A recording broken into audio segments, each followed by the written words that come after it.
why are students particularly vulnerable to surveillance and privacy violations? Well, I think it's the combination of two things, well, maybe even three. The first one is that kids are like the beta testers of surveillance. We start with surveillance technologies for prisoners and then asylum seekers and mental patients, and then we use kids. And then it goes to blue-collar workers and government workers and white-collar workers and then all of us. And so kids are really early in the adoption curve for surveillance.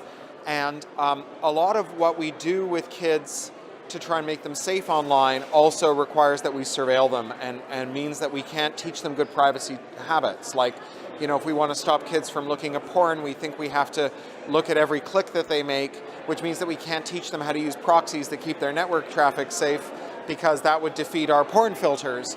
And then lastly, there's the problem that kids are like not good at understanding risk yet because they're kids, right? We have this weird story about digital natives that says somehow being born after the turn of the millennium gives you like intrinsic mystical knowledge about whether or not privacy is dead.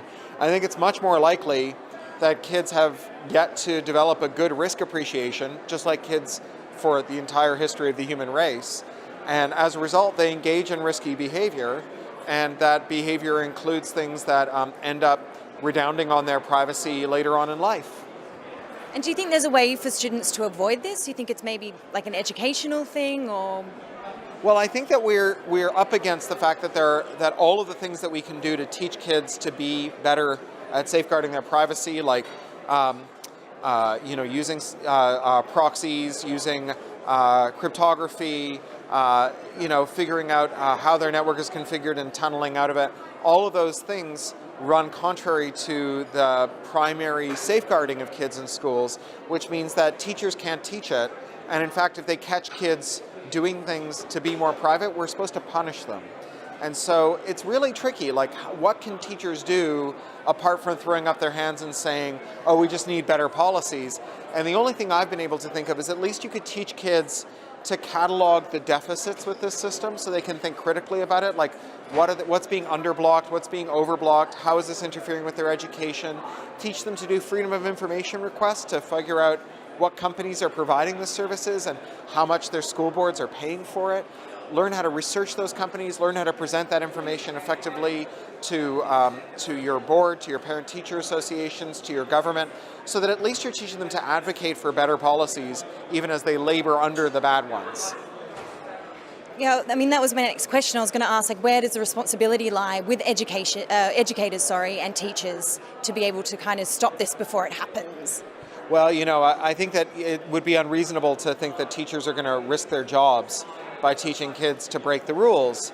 I think that, like, right now, the best we get out of teachers is they pretend not to see when the kids are breaking the rules, which is like not a great answer to this. It doesn't end up teaching them, because there's bad ways to protect your privacy, ways that, if you use random proxies you found on the internet, you're just letting someone else spy on you.